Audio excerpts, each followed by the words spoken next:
Pixar's Cars looks fun and innocent, but fans have uncovered terrifying theories that turn this cheerful racing world into one of Pixar's darkest universes. Mater is the lovable tow truck, right? The goofy sidekick who gives the franchise its comic relief.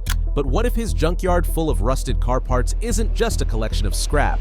What if it's something much darker? Some fans argue that Mater might actually be a serial killer. Those hubcaps, broken doors, and twisted fenders scattered around his yard could be more than junk. They could be trophies from his victims. Think about it. In crime stories, killers often keep pieces of their prey to relive the thrill of the hunt. Mater's casual attachment to his souvenirs feels eerily similar. And there's something unsettling about how easily he talks about accidents, breakdowns, and crashes, like he enjoys watching other cars fall apart. If Radiator Springs is a quiet, forgotten town, how often does Mater really get towing jobs? Yet his yard is overflowing with parts, far more than you'd expect for such a small community. Where do they all come from? It paints a disturbing picture. Behind Mater's friendly smile could lurk a predator hiding in plain sight. The cars in town may trust him, but perhaps that's exactly how he gets away with it. In this light, Mater isn't just Lightning McQueen's best friend, he could be Radiator Springs' most dangerous secret. In Cars 2, we see something strange. The Pope-mobile.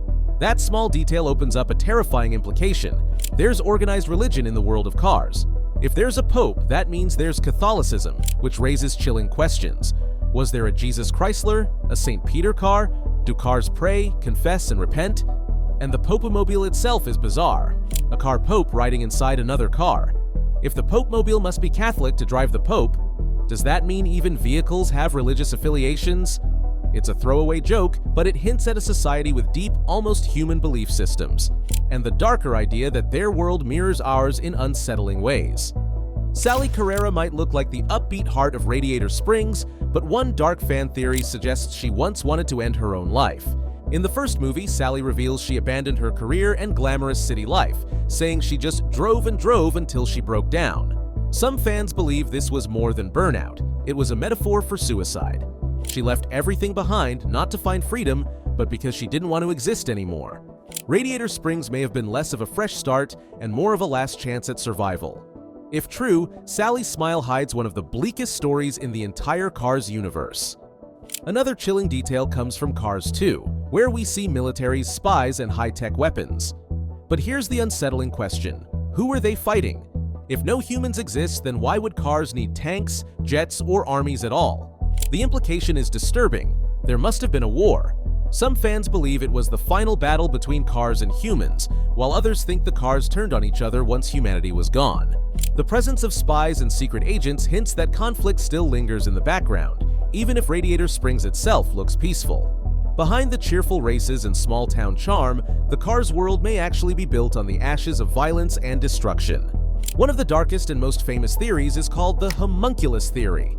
It suggests that the cars aren't alive on their own, they actually have humans trapped inside them. Think about it. Why do they still have doors, mirrors, and even seats if nobody ever uses them? Some fans believe those features aren't just for show. They're there because a human body is sealed inside, fused with the vehicle. The engine keeps them alive, fuel is their food, and exhaust pipes are their waste system. It turns every smiling car in Radiator Springs into something horrifying. A coffin on wheels carrying the last remains of humanity. There are plenty of logical inconsistencies in the Cars universe. What happened to all the people? Why do the cars eat food? And why do they even have accents? None of it really adds up, unless the entire franchise doesn't take place in reality at all. One unsettling theory suggests that the Cars movies exist only inside the mind of a child, specifically Andy Davis, the toy-loving boy from Pixar's Toy Story. Think about it. When kids play with toy cars, they don't usually imagine human drivers. Instead, they make the cars talk to each other, race, crash, and even go on wild spy adventures. That would explain why the vehicles in Cars have door handles even though no humans exist, because the toys Andy plays with are modeled after real cars. According to this idea, the entire world of Radiator Springs is just one of Andy's cardboard playsets brought to life in his imagination. The intense races, the over-the-top spy missions in Cars 2, even the dramatic backstories. Everything fits the way a child might dramatize playtime. It means that Lightning McQueen, Mater, and the rest of the gang aren't real characters at all. They're simply toys caught in the endless, chaotic adventures of a young boy's mind. The Cars universe, then, isn't a dystopian future.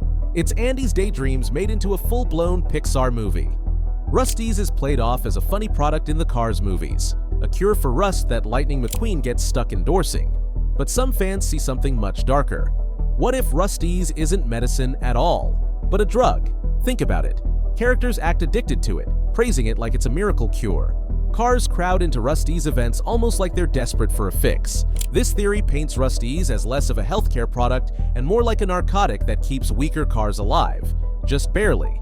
It's not healing them, it's prolonging their suffering, keeping them dependent on the company forever. That means Radiator Springs' friendly sponsorship might actually be hiding an industry of exploitation.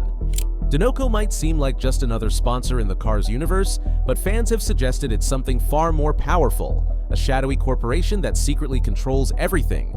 From racing to fuel to branding, Dinoco's logo is everywhere. They sponsor the King, they control gas stations, they even appear in other Pixar movies.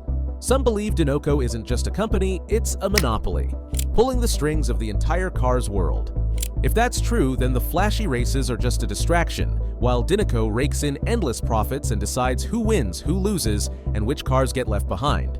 In other words, Dinoco might not just be a fuel brand, it might be the real ruler of the Cars universe. We know cars run on fuel, but in the Cars universe it goes beyond that. Fuel isn't just energy, it's survival. Without it, they break down and die. That means gas stations aren't just pit stops, they're lifelines, the only thing keeping entire towns alive. In a way, fuel is their blood. Run out of it for too long and you don't just stall, you starve to death. It also explains the constant obsession with oil companies like Dinoco. Whoever controls the fuel supply controls life itself. In this light, the cheerful gas-guzzling scenes in Cars hide a darker reality. Their entire society is built on the fear of starvation. In the background of the Cars movies, we actually see child-sized vehicles, which means cars reproduce somehow. But how? A darker theory says that new cars are created out of the scraps of the old ones. Junkyards become not just graveyards, but also factories for the next generation. The parts of the dead are melted down, reshaped, and reborn into baby cars. That would mean every smiling little car you see is literally built from the remains of those who came before, a disturbing cycle of death and rebirth that fuels the entire world. One detail that fans often overlook is just how much the cars in this universe behave like living creatures. When they crash, they scream, groan, or cry out. Denting a bumper isn't just damage, it actually hurts them. That means every demolition derby, every high-speed pileup, every racing accident isn't just comedy or action, it's torture. The cars are literally experiencing pain while crowds cheer from the stands. It makes racing look less like a sport and more like gladiator combat, where suffering is entertainment. If cars feel pain the same way humans do, then the Cars movies are hiding a disturbing truth. Every crash is an act of cruelty.